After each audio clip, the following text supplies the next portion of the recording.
Spencer, one of the things that drives me crazy is that idolatry is the root of all sin. And I'd say 5 or 6 years ago, I figured that out and I made a conscious note in my mind like, hey, on this show, I'm going to talk about idolatry a lot, and I'm going to talk about racial idolatry. The word racism is nowhere in the Bible. The Bible talks about idolatry constantly, and I was like, this whole race thing is it's really just idolatry. And so I started talking about racial idolatry constantly. It comes up on my show all the time, and maybe my eyes have just been opened or maybe it's true, but I think I've introduced uh, the conversation about racial idolatry on a more mass scale. I'm seeing people use that term racial idolatry and talk about it and blah blah, and that's like been one of my goals.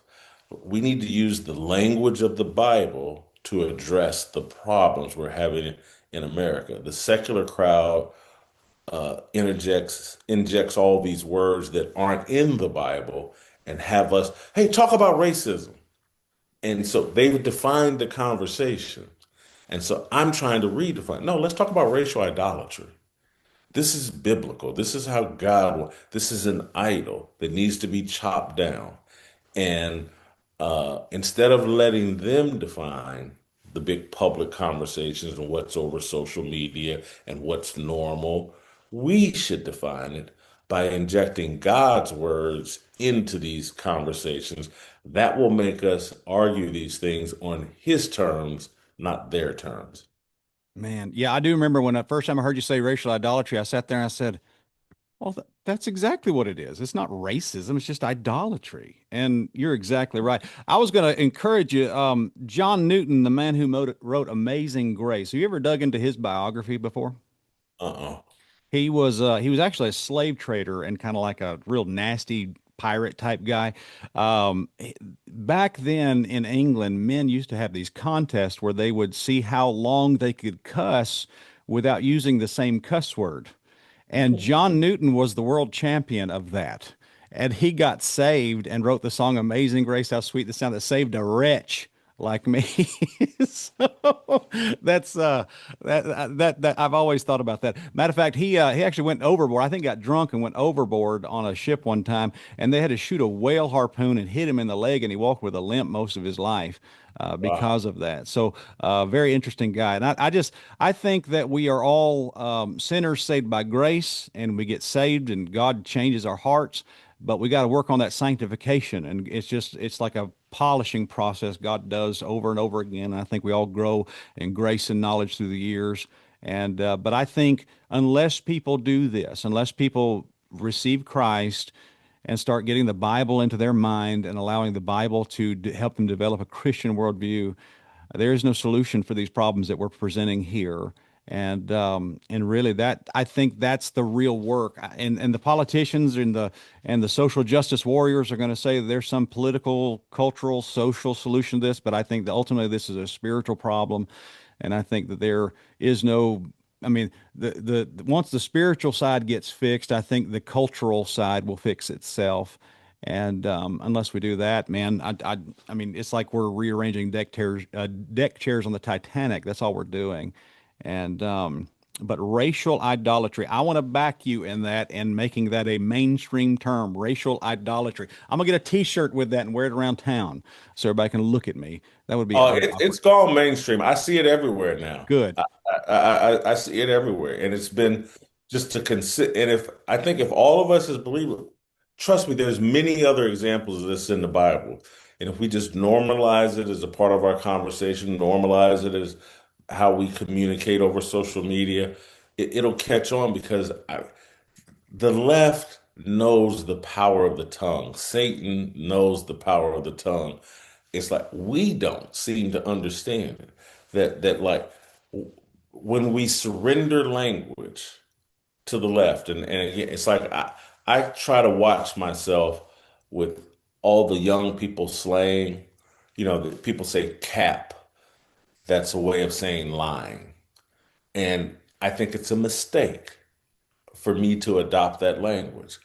Uh, the Bible has given me, I don't need another word outside the Bible to describe deceit and a word untruth or anything like that. Mhm. You know, I don't need, and it's a way of them controlling the conversation. Satan is so clever. And again, like they create that word racism.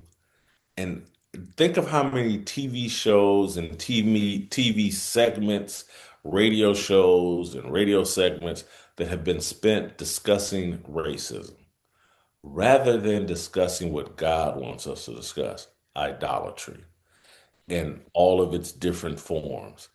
They figure out a way to get you not to talk about God and what God wants us to talk about, idolatry. Wow.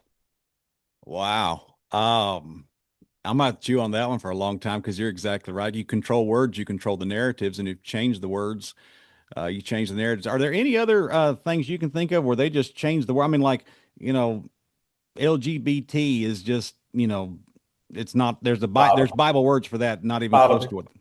What's that? sodomy, Yeah, sodomy, sure. uh, an abomination. It's why I made the point because, and this isn't strictly biblical, but it's about like they just change things, and we don't even recognize it. And that's why I made the point about jury of peers because they don't want you to know, no, impartial jury.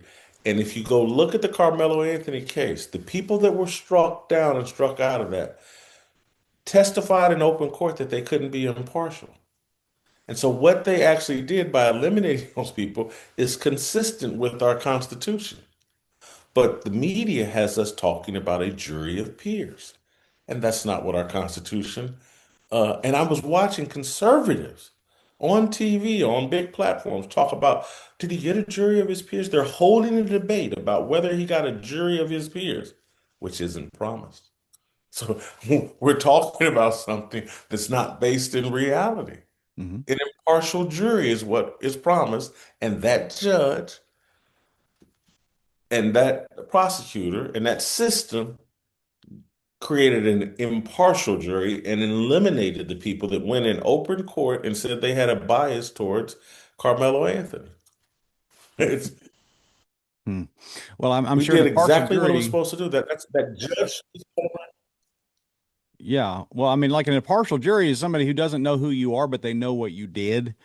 And that should be enough. I mean, isn't that, I mean, you eliminate basically all biases. I mean, I knew his daddy. He was a good boy. I knew him growing up. I coached him in football. Well, that's not an impartial jury. Just some random people off the streets like, yeah, okay, he stabbed a kid because he got pushed. Yeah, that's a crime, period.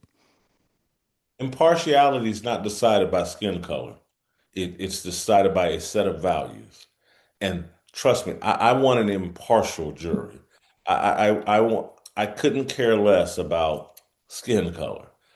You know, now I would like a jury of my peers, so I would like Christians on the jury, and I would, if it was a bunch of Satanists judging me, I would complain. That's not a. That's not. But uh, I want impartial, and to me, Christians can be impartial, and they're going to attempt to judge me by biblical standards, and it'll give me confidence if they convict me. Well, I must have failed on a biblical standards, not on skin color or anything else. Well, and if you don't believe in laws and you don't believe in spirituality, if laws are racist, if two plus two is four is racist, like some people have suggested that math is racist and getting up in the morning and going to work is racist, if everything that is some sort of Christian ethic is considered racist, then the only thing left is chaos. Pick your poison. Do you want to live by laws or do you want to just live by some sort of insanity? I mean, but they don't want the laws. So it's like they're by default choosing this dangerous culture to live in. Because they so believe in skin color and race. They think everything is a skin color decision. They think whatever you're going to eat tonight, Spencer, is driven by race. I mean, just everything is a racial decision. And, again, it's not that I don't remotely think that white people are perfect, but I've been around enough of them to know that they just can't make decisions based on rate. They got too many other things to worry about. Their wife is nagging at them just like anybody else. Their kids are demanding things that they don't know whether they should get. They got too many other things to think about than to make every decision based on race.